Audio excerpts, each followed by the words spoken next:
Assalamualaikum students, hope you all are fine. Today we study about the chapter number 3 biodiversity. Chapter number 3 में हम biodiversity के बारे में पढ़ते हैं. Bio means life and diversity means varieties of lifes. यानी कि बायोडाइवर्सिटी चैप्टर में हम डिफरेंट वैरायटीज़ ऑफ लाइफ्स के बारे में डिस्कस करेंगे. स्टूडेंट्स, मैंने क्लास में आपको इस चैप्टर का इंट्रोडक्शन दिया था. इसके अलावा मैंने आपको इम्पोर्टेंस ऑफ बायोडाइवर्सिटी भी बताए थे और उसके बाद मैंने आपको एम्स इन क्लासिफिकेशन भी बताया था. अब क्लासिफिकेशन किस लिए करते हैं? जिसमें हम सिमिलर एंड डिसिमिलर ऑर्गेनिजम्स को आइडेंटिफाई कर सकें, उन्हें ग्रुप्स और सब ग्रुप्स में रख सकें, इसलिए हम क्लासिफिकेशन करते हैं. आज का जो हमारा टॉपिक है वो है टैक्सोनॉमिक हायरार्की. अब टैक्सोनॉमिक हायरार्की क्या है? टैक्सोनॉमिक की जब हम बात करते हैं तो taxonomy is the branch of biology which deals with classification and also naming the organisms. ये थी टैक्सोनॉमी की डेफिनेशंस. अब मैं अगर बात करूं तो जो ऑर्गेनिजम्स हैं, जितने भी यानी कि तमाम ऑर्गेनिजम्स जो दुनिया में मौजूद हैं, इनको मिलाकर अगर एक सिस्टम बना दिया जाए, उस सिस्टम के ज़रिए इसको स्टडी करें तो और उस स्टडी में आप उनको नेमिंग भी करें तो वो आपके पास जो है मिलाकर एक एक पूरा सिस्टम बन जाता है और उस सिस्टम को टैक्सोनॉमिक हायरार्की कहते हैं. The groups into which organisms are classified are known as taxonomic categories और taxa. अब ग्रुप्स किसको कह रहे हैं? जिसमें हम ऑर्गेनिजम्स को क्लासीफाई करें. ग्रुप हमारे पास सबसे बड़ा होता है. ग्रुप्स के बाद हमारे पास सब ग्रुप्स आ जाते हैं. तो वो ग्रुप जिनमें हम ऑर्गेनिजम्स को क्लासीफाइड करें उसको टैक्सा कहते हैं. टैक्सा यानी कि ग्रुप्स. और अगर मैं एक ग्रुप की बात करूं तो सिंगुलर में क्या हो जाएगा? वो टैक्सोन. अब ग्रुप्स के बाद जो है हमारे पास सब ग्रुप आ जाते हैं. सब ग्रुप्स में क्या होता है कि जो ग्रुप हमारे पास बड़ा होता है और सब ग्रुप हमारे पास छोटे होते हैं. अब ग्रुप के बाद सब ग्रुप और उसके बाद दूसरा ग्रुप अगर इस तरीके से अरेंज हो जाएं कि एक लैडर यानी कि सीढ़ी का स्ट्रक्चर फॉर्म करें. अगर मैं इन सबको अरेंज कर दूं, जैसे कि सबसे पहले बड़ा ग्रुप, उसके बाद छोटा, फिर उसके बाद छोटा, अगर मैं इन सबको इस तरीके से अरेंज करूं कि एक सीढ़ी नुमा स्ट्रक्चर हमारे पास बन जाए, तो वो जो स्ट्रक्चर हमारे पास बनता है उसको टैक्सोनॉमिक हायरार्की कहते हैं. अब हमारे पास जो सबसे बड़ा ग्रुप है उसको किंगडम कहते हैं.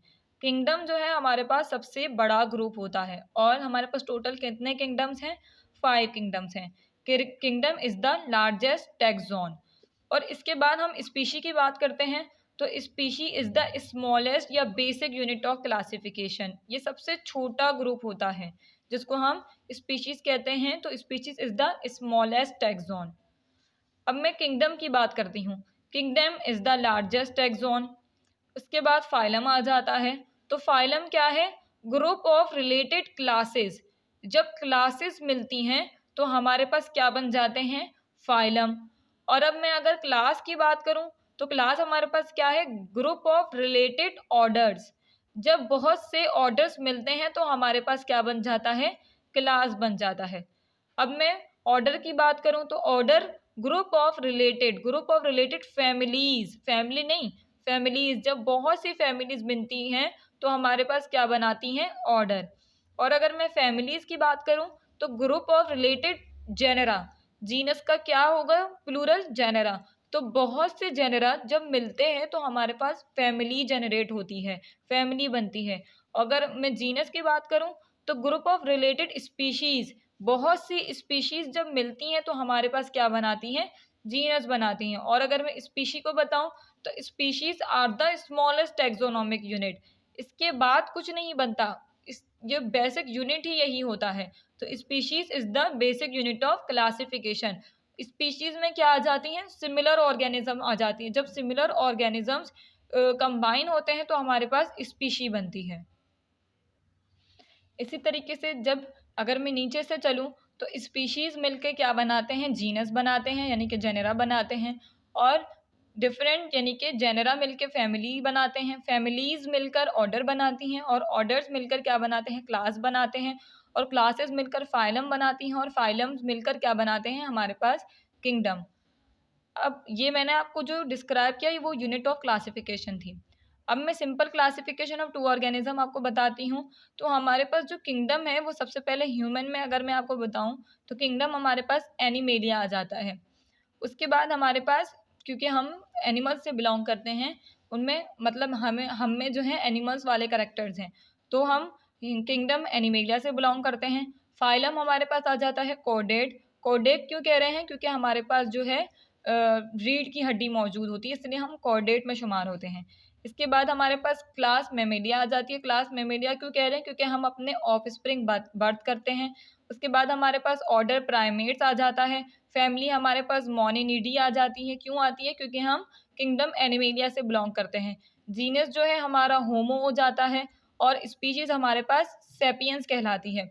तो जीनस और स्पीशीज जब मिलते हैं तो हमारे पास साइंटिफिक नेम आ जाता है, और वो साइंटिफिक नेम हमारे पास क्या होता है? होमो सेपियंस। होमो सेपियंस ह्यूमन का जो साइंटिफिक नेम है वो है होमो सेपियंस। अब मैं पी प्लांट की बात करती हूँ। तो पी प्लांट जो है हमारे पास प्लांटी किंगडम से बिलोंग करता है। प्लांटी किंगडम यानी कि जिसमें प्लांट्स मौजूद हों। इसका फाइलम जो है वो मैग्नोलियोफाइटा होता है।